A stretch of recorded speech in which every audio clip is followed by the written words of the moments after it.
오늘도 한번 인사 나눠 보시겠습니다. 반갑습니다. 반갑습니다. 네, 반갑습니다. 밖에는 비가 많이 오더라고요. 지금은 모르겠습니다. 그친 것 같은데 오늘 아침에도 비가 상당히 많이 오더라고요. 그래서 한편으로는 시원함도 있지만 또 한편으로는 걱정도 되고, 지난 한 주간에 비 때문에 서울도 그렇고요, 여기저기가 아주 난리가 나서 그것도 참 걱정이 되었습니다. 비 피해를 입은 교회들도 많이 있고요, 침수 피해를 입은 지하 교회들도 많이 있고요. 그나마 우리 교회는 고지대에 있어서, 고지대도 너무 고지대죠. 5층에 있어서 비는 걱정이 없었는데, 다른 곳들은, 지하에 있는 교회들은 참 어려움과 힘듦을 겪은 곳들도 많이 있더라고요. 그래서 또 한번 그렇게 생각하게 됩니다. 혹시 하나님께서 창조하신 자연 앞에, 또 하나님의 능력 앞에 인간은 한없이 연약하고 부족한 존재이구나라는 것을 다시 깨닫게 됩니다. 여러분들은 지난 한 주간 어떻게 지내셨습니까? 저는 그동안에 지난주에 부흥회하고 또 여름성경학교 하면서 그동안 하지 못했던 일들을 좀 정리를 하고 교회에 이것저것들을 많이 했습니다. 그런데 지난 한 주간에 교회를 있으면서 그런 생각이 들더라고요. 교회가 정말 조용했어요.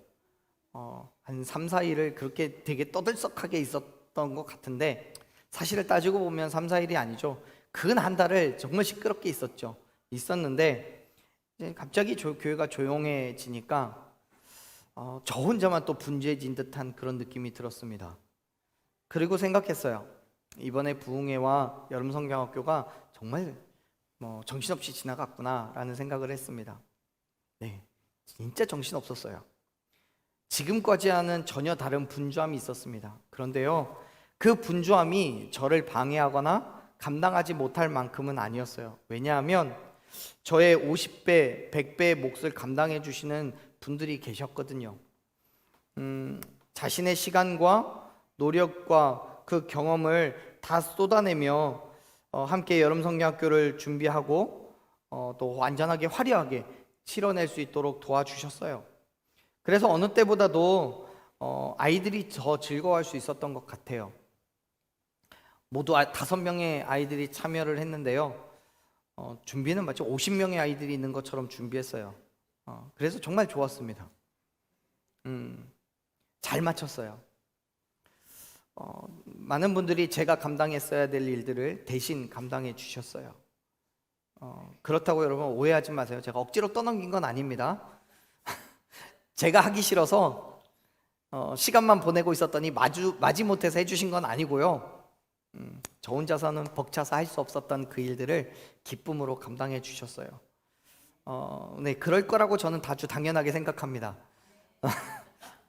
아니면 안 돼요.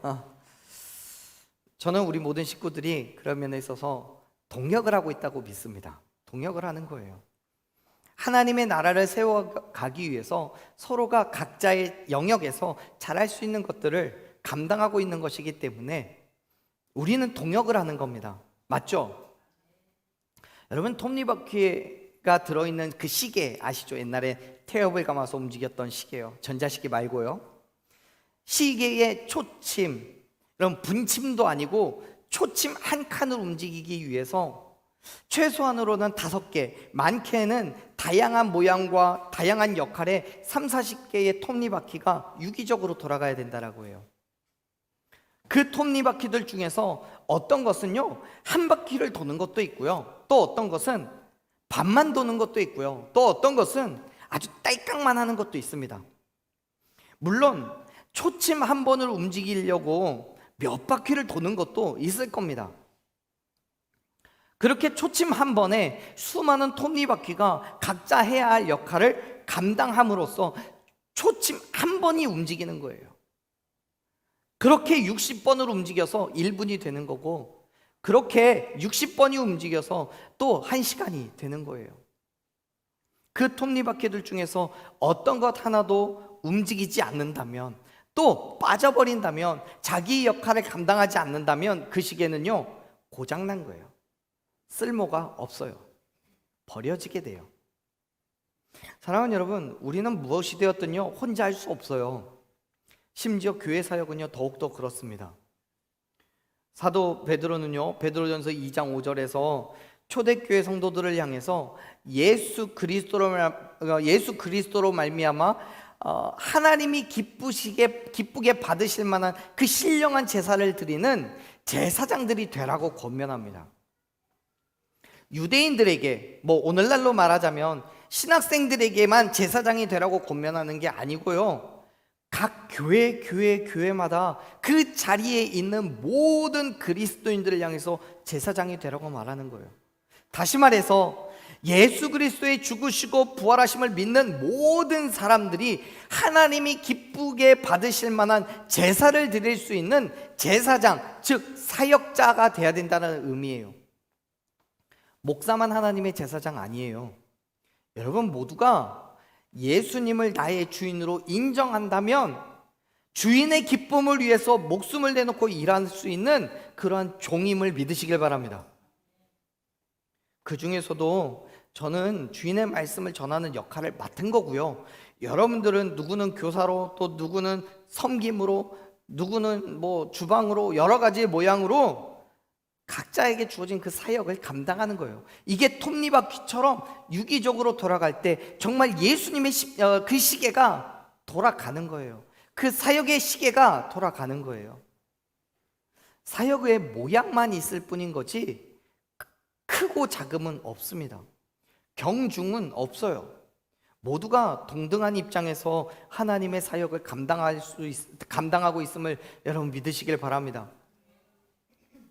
나는 특별히 목회자를 존중하고 잘 섬겨야 된다는 건 다른 사람보다 특별나서가 아니고요, 하나님의 말씀을 선포하기 때문에, 그 사명 때문에 삶의 많은 부분들을 포기했기 때문에, 여러분 그 특별함 때문에 존중해야 한다는 거예요.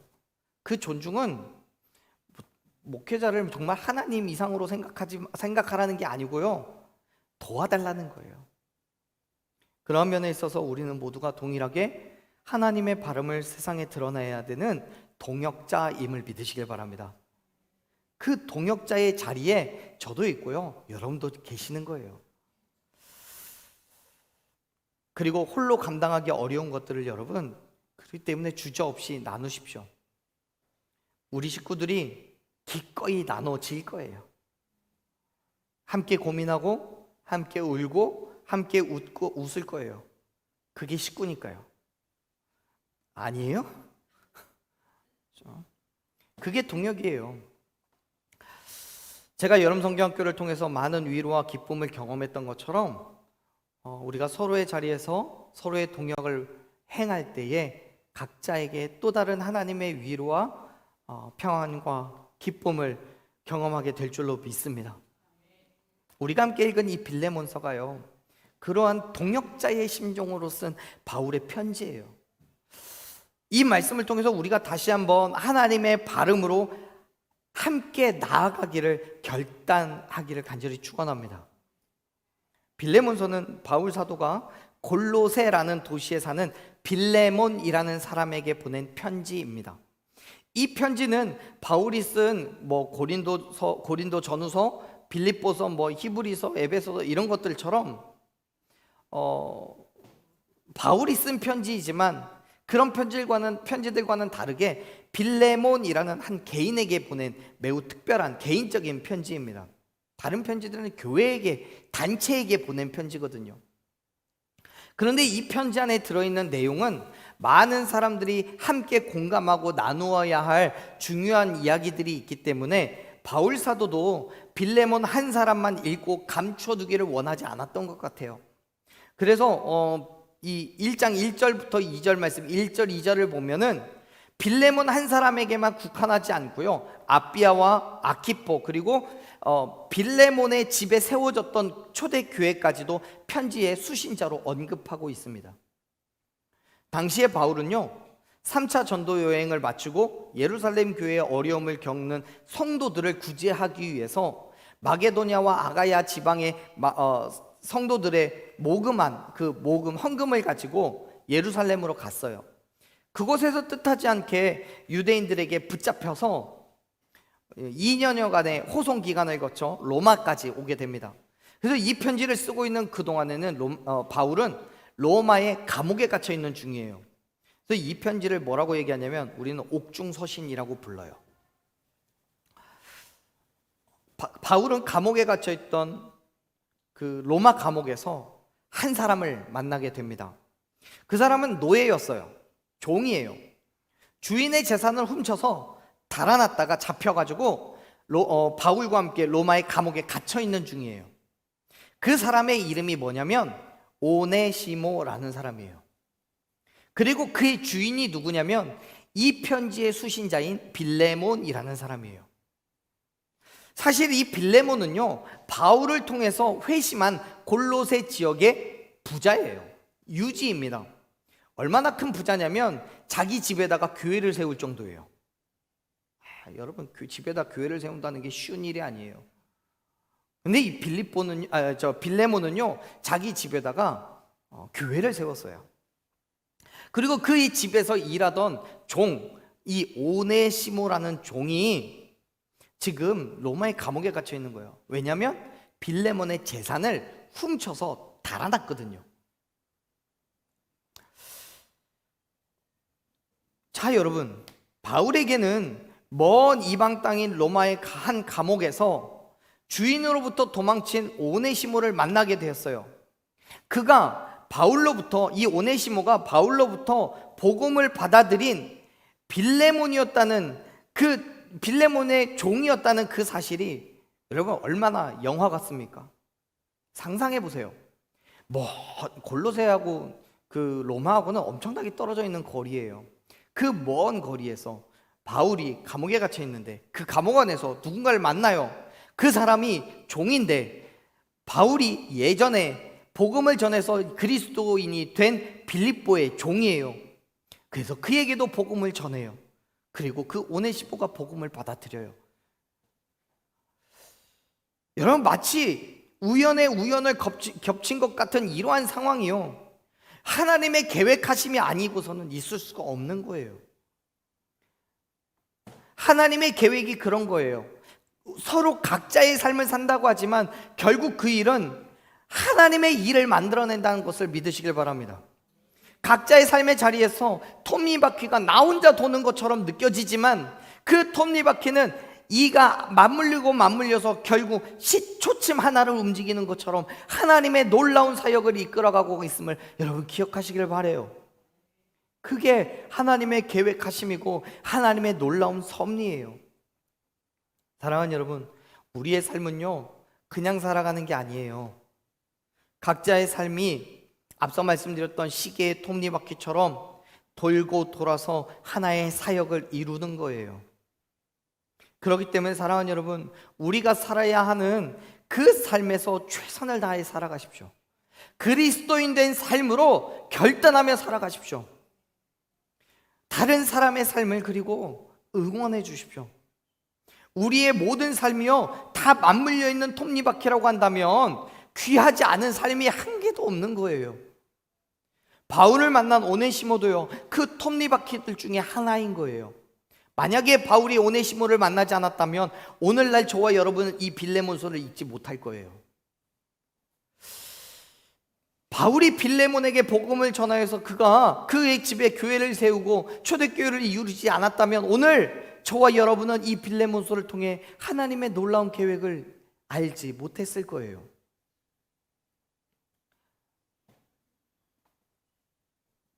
여전히 저와 여러분들도 또한 각자의 삶의 자리에서 그 톱니바퀴 된 삶으로 살아가고 있습니다. 그렇기 때문에 내 삶 속에서 하나님의 일이 드러나기를 간절히 소망하십시오. 그리고 내 주변에 있는 모든 사람의 삶을 소중하게 생각하고 응원해 주십시오. 그의 삶이 또 나의 삶 속에서 어떤 톱니바퀴가 되어 은혜가 될 줄 모르거든요. 성경에는 기록되어 있지 않지만요 당시의 상황은 그랬을 거예요. 바울을 만난 오네시모는 바울이 전하는 그 복음을 듣고 복음을 받아들입니다. 그리고 말합니다. 바울 선생님, 저는 죄인입니다. 저는 노예였고 노예로 살았지만 빌레몬이라는 분의 일을 맡아 하고 있었습니다. 오네시모가 그 말을 끝내기도 전에 바울은 깜짝 놀랍니다. 빌레몬? 골로새 지역에 사는 그 빌레몬 말이에요? 그 사람은 얼마 전에 내가 복음을 전해서 그리스도인이 된 사람인데. 그렇습니다. 1절을 보면 바울은 빌레몬에 대해서 이렇게 표현을 해요. 우리가 같이 읽은 본문의 말씀은 아니지만 한번 1절 말씀을 읽어보죠. 읽습니다. 그리스도 예수를 위하여 갇힌 자 된 바울과 및 형제 디모데는 우리의 사랑을 받는 자요 동역자인 빌레몬과, 아멘. 앞에서도 말씀드렸지만 빌레몬은 바울로부터 복음을 듣고 그리스도인이 된 사람이에요. 모르겠어요. 성경엔 기록하지 않아서 오네시모가 빌레몬이 복음을 받아들인 그 직후에 떠났는지 아니면 그 전에 떠났는지 모르겠습니다. 근데 어떤 상황인지는 모르겠지만 어쨌든 지금 바울에게 있어서 빌레몬은 누구냐면 동역자예요. 그런데 그렇게 동역자로 알고 있는 상황 가운데에 오네시모라는 빌레몬의 종이었던 사람이 감옥에서 만나게 된 거예요. 여러분, 그런데 이 빌레몬은 바울에게 있어서는 단순하게 그리스도인이 아니라 그의 사랑을 받고 있는 동역자라고 성경은 기록하고 있어요. 사랑하는 여러분, 저와 여러분은요, 표면적으로는 목사와 성도의 관계이지만 내면으로는 또는 사역적으로는 하나님께서 우리 교회에게 주신 사명인 하나님의 발음을 세워가는 동역자인 줄로 믿습니다. 저와 여러분이 서로가 사랑을 주고받는 동역자인 줄로 믿습니다. 별로이신가요? 저와 여러분의 관계뿐만 아니라요, 저를 비롯한 여러분 서로가 모두 한 마음과 한 뜻을 품고 가는 동역자의 관계인 거예요. 동의하시죠? 바울과 빌레몬의 관계도 그런 관계였어요. 하나님의 복음을 선포하기 위해서 동역을 하고 있는 관계예요. 그렇게 친밀한 관계를 맺어가고 있던 그때에 바울은 로마 감옥 안에서 너무도 우연하게 오네시모를 만나게 되고 그에게 복음을 전하게 된 거예요. 그래서 바울은 빌레몬에게 오네시모에 대해서 이렇게 표현을 합니다. 10절 말씀을 같이 읽어볼게요. 우리 같이 읽습니다. 10절. 갇힌 중에서 낳은 아들 오네시모를 위하여 내게 간구하노라. 아멘. 갇혀있던 중에 낳은 아들이래요, 오네시모가요. 바울이 감옥 안에 갇혀있는 가운데에 복음을 선포했고 그 복음을 받아들임으로써 낳은 아들이 된 거예요. 여러분, 오네시모는 바울을 통해서 복음을 들었어요. 그리고 예수님을 믿기로 결단합니다. 뿐만 아니라 바울을 위한 헌신을 결단하고 그 복음의 사역을 위한 열정을 품었어요. 그래서 그의 아들이라고까지 표현을 하고 있는 거예요. 그런데 문제가 있어요. 오네시모가 아직은 노예의 신분, 죄인의 신분이라는 거예요. 도망자였고 감옥에 갇혀 있는 중이에요. 그러던 중에 정확하게 어떤 상황인지는 기록하지 않아서 모르겠습니다만 오네시모가 바울보다 먼저 감옥을 나가게 됩니다. 그래서 바울은 오네시모를 빌레몬에게 다시 보내요. 그리고 그에게 당부하는 편지를 쓰게 됩니다. 바울은 오네시모를 위하여 편지를 쓰면서 빌레몬에게 그의 마음을 표현하는데 이렇게 표현을 해요. 13절 14절 말씀 같이 읽습니다. 그를 내게 머물러 있게 하여 내 복음을 위하여 갇힌 자 중에서 내 대신 나를 섬기게 하고자 하나 다만 내 승낙이 없이는 내가 아무것도 하기를 원하지 아니하노니 이는 너의 선한 일이 억지같이 되지 아니하고 자의로 되게 하려 함이라. 아멘. 무슨 말이냐면 바울이 이야기하는 거예요. 오네시모를 지금 감옥에 갇혀 있는 중이잖아요. 나하고 함께 있게 해서 내가 복음을 전하는 그 일에 동역자로 썼으면 좋겠는데, 그런데 오네시모는 지금 종의 신분이었고 도망자의 신분이었기 때문에 다시 너에게로 보낸다. 빌레몬에게로 다시 보낸다. 빌레몬, 너가 나에게로 다시 보내든지 아니면 너가 원하는 대로 오네시모에게 적절한 처분을 하거라 라고 이야기하는 거예요. 왜냐하면 오네시모가 바울의 동역자로 세워지는 그 일이 바울의 자기의 요구에 의해서가 아니라 자기의 뜻에 의해서가 아니라 빌레몬의 자의로 되기를 원해서이기 때문이에요.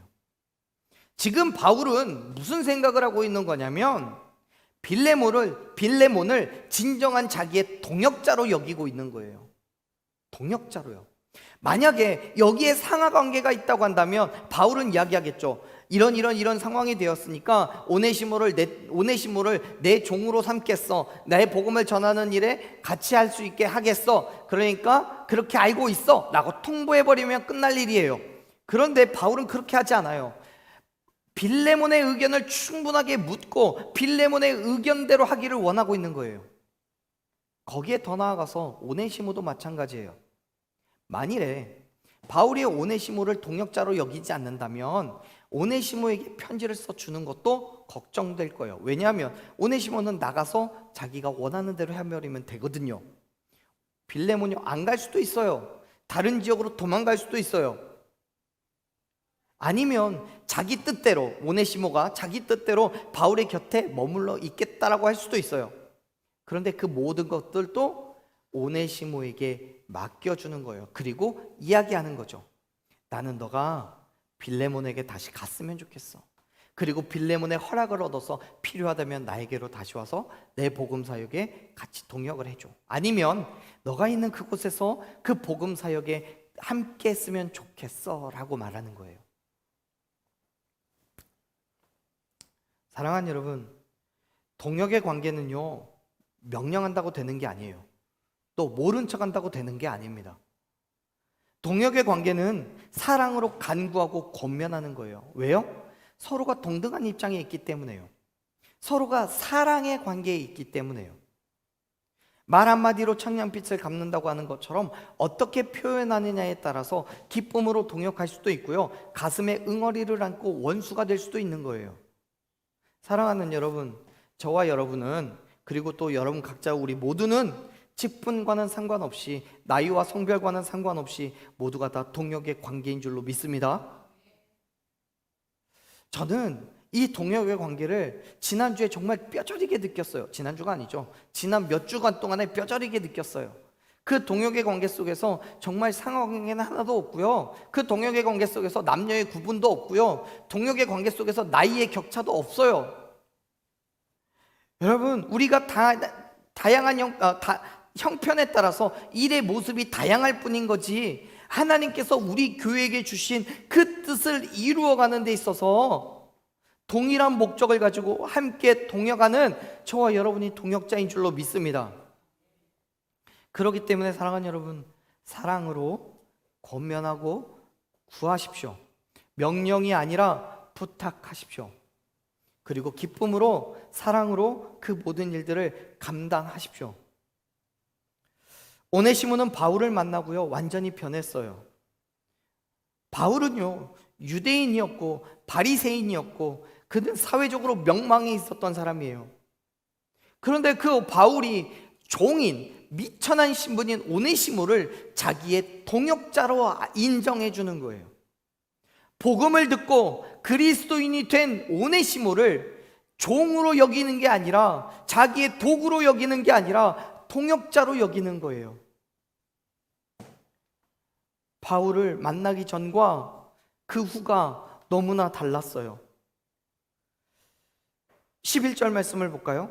11절을 보면 이 오네시모가 변한 모습을 이렇게 이야기합니다. 11절 읽습니다. 그가 전에는 내게 무익하였으나 이제는 나와 내게 유익함으로. 아멘. 이 오네시모는요 이전에는 무익한 사람이었어요. 무익한 사람, 이익이 없었다는 거예요. 노예라는 그의 본분도 저버리고 도망을 친 사람이에요. 빌레몬에게 손해를 끼쳤어요. 뭘 부탁하면 짜증내고 시간 없다 그러고 하기 싫어했던 사람이에요. 자기만 알아서요 주인도 버리고 그의 재물까지 훔쳐서 도망을 쳤어요. 더 웃긴 건 뭐냐면요, 더 웃긴 거는 이 오네시모라는 이름의 뜻이 뭐냐면 유익한, 도움이 되는, 이런 뜻이에요. 아마 그러한 사람이 되라는 의미로 지어줬을 거예요.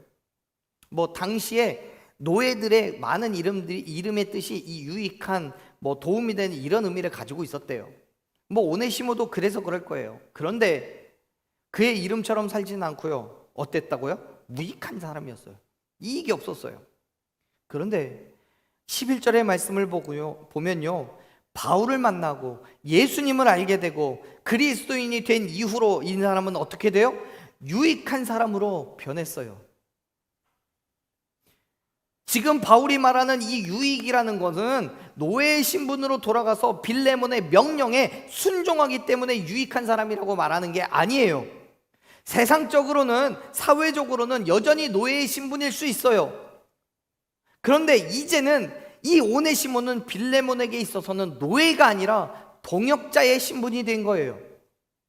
예수 그리스도의 죽으심과 부활하심을 믿음으로 말미암아 하나님의 복음을 위한 그 길을 같이 걷기 때문에 유익한 존재가 되었음을 믿으시길 바랍니다. 더구나 말씀을 잘 살펴보면 무익했을 때에는 빌레몬 한 사람에게 국한되어 있지만 유익하던 때는 바울과 빌레몬 모두에게 유익이 되어 있어요. 보세요. 11절에서 보면 내게 무익했으나 이제는 나와 너에게 유익함으로 라고 이야기하잖아요. 다시 말해서 오네시모는 이제 예수 그리스도로 말미암아 빌레몬뿐만 아니라 바울에게 있어서도 진정한 동역자로서 모두의 유익이 되는 삶을 살아가기를 결단했다는 거예요. 사랑하는 여러분, 여러분은 진정한 의미에서 동역자이십니까? 동역자시라면 모두의 유익이 되는 삶을 살아가시기를 축원합니다.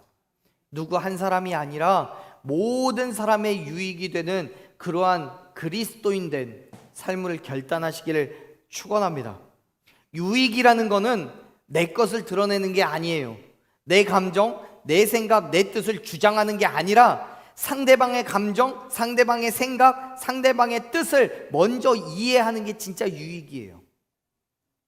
특히 무엇보다도 하나님의 감정, 하나님의 생각, 하나님의 뜻을 이해하고 따라가는 것, 그게 유익인 거예요. 그러한 유익이 어쩌면 나를 버리고 하나님만 생각한다고 여기실지 모르겠습니다. 사실은 그 유익이 여러분 바로 나를 위한 유익이에요. 나를 위한 거예요. 고린도전서 10장 33절을 보면 이렇게 말씀합니다. 나의 유익을 구하지 말고 많은 사람의 유익을 구하여서 뭐 하라고요? 그들을 구원받게 하라고요. 사랑하는 여러분, 지금 바울은 자기의 유익을 구하고 있는 게 아니에요. 자기의 유익을 구했다면 오네시모를 옆에 둬야죠. 자기의 유익을 생각했다면 오네시모를 빌레몬에게 돌려보내면 안 돼요. 그런데 12절을 보세요. 12절에서 이야기합니다. 읽습니다. 내게 그를 돌려보내노니 그는 내 신복이라. 아멘.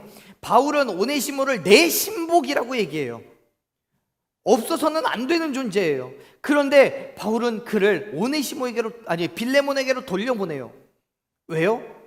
그의 유익이 되게 하기 위해서요.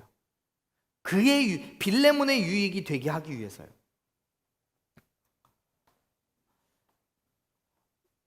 오네시모에게 받을 도움도 많이 있었어요.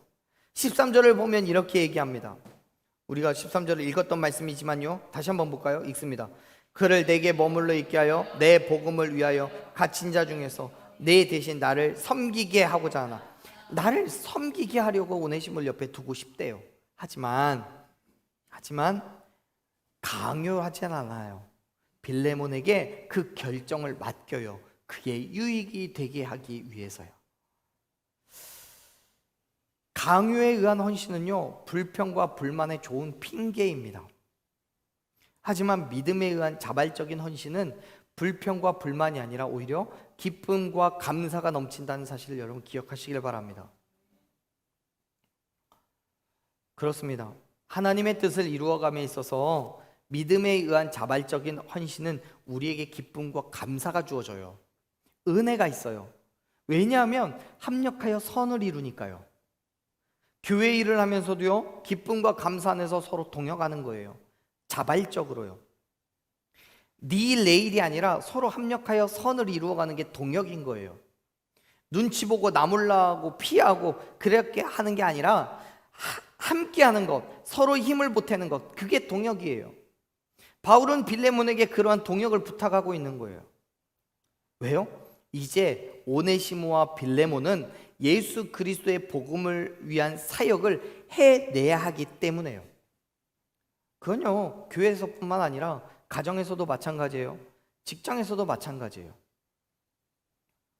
우리가 행하는 그 모든 일들이 나를 통해서 그리스도인 된 삶이 드러나고 나를 통해서 살아계신 하나님이 증거되기를 원한다면 가정 안에서도 또 직장 안에서도 내 것을 포기하면서까지 배려하고 또 세워줄 수 있는 그러한 여러분이 되기를 간절히 소망합니다.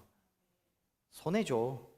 어쩌면 바보 같은 놈이라고 그래 손가락질 당할 수도 있어요. 가정에선 몰라도 직장에서는 그럴 수 있어요. 그런데요, 그게 오히려 하나님의 은혜를 얻는 것이면 믿으시길 바랍니다.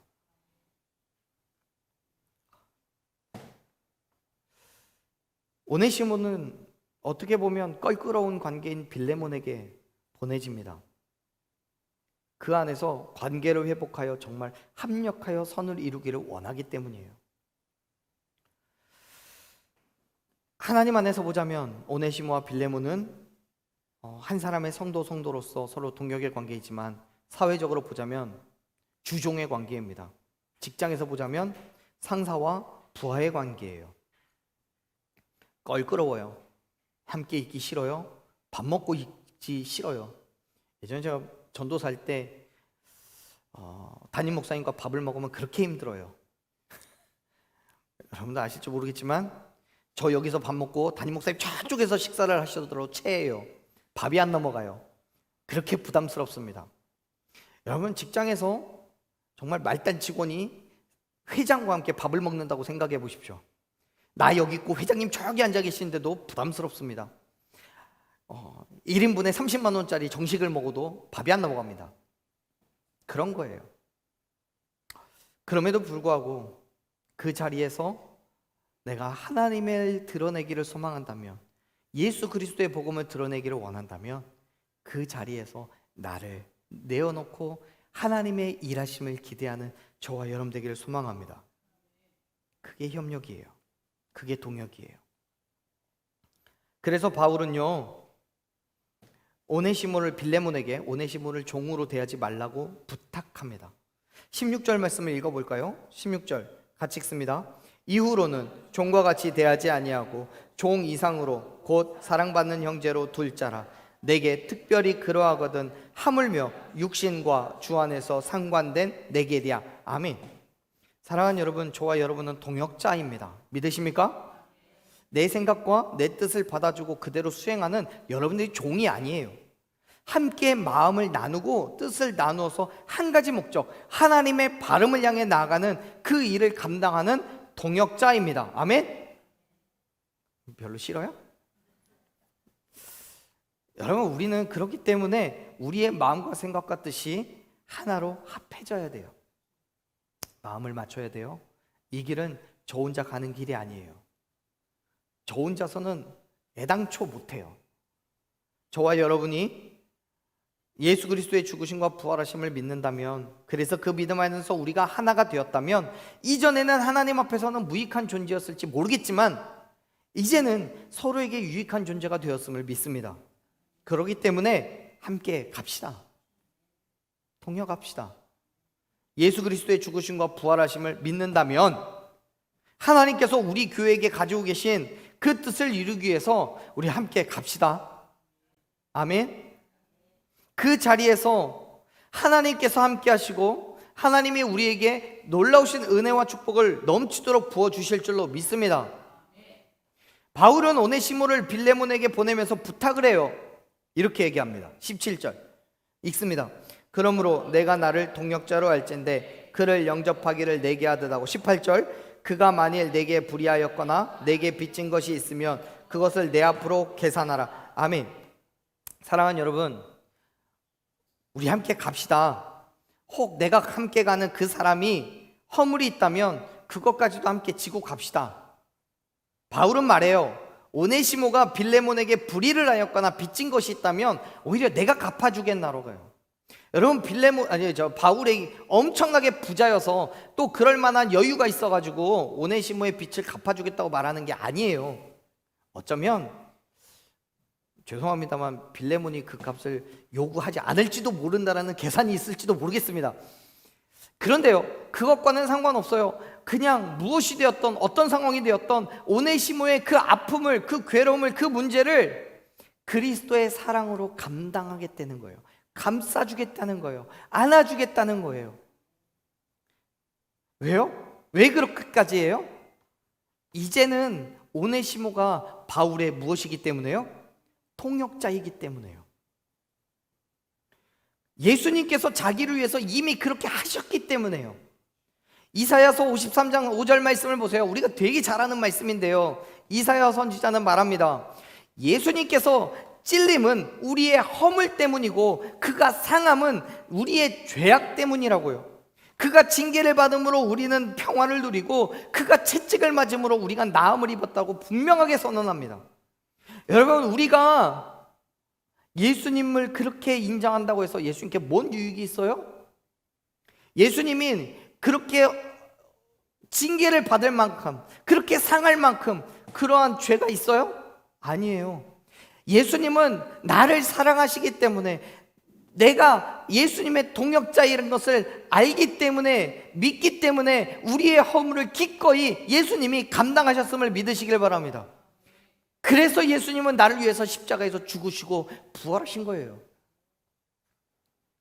바울은요, 예수님께서 바울 자신의 허물을 짊어지시고 십자가에서 죽으심으로 그 모든 허물을 해결하셨듯이 그의 동역자 된 오네시모의 허물을 짊어지는 것이 당연하다고 믿는 거예요.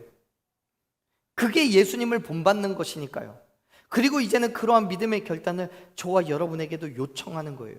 필레몬에게도 요청하는 거예요. 물론 힘들죠. 말도 안 되죠. 미친 거죠.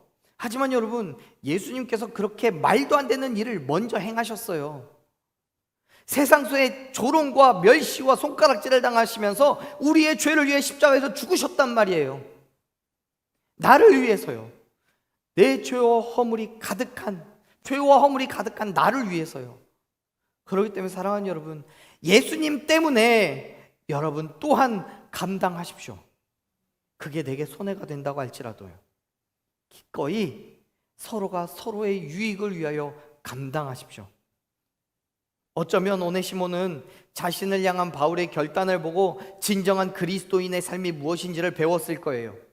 그가 해를 끼쳤던 빌레몬에게로 돌아가는 그의 발걸음이 천근만근이었을 거예요. 하지만 바울을 보면서 빌레몬도 그와 같은 그리스도인이기 때문에, 또 나도 그러한 그리스도인이 되었기 때문에 기꺼이 빌레몬 앞에 가서 무릎 꿇고 용서를 구하겠다는 믿음으로 가는 거예요.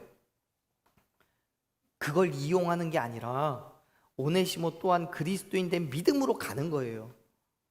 그의 동역자로 살아가기를 결단하면서요. 바울도요, 그걸 아니까 오네시모를 보내는 거예요. 그리고 보내면서 뭐라고 하는지 아세요? 21절 말씀을 보면 이렇게 얘기를 해요.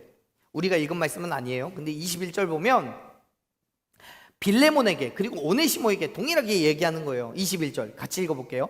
나는 내가 순종할 것을 확신함으로 내게 썼노니 내가 말한 것보다 더 행할 줄을 아노라. 아멘.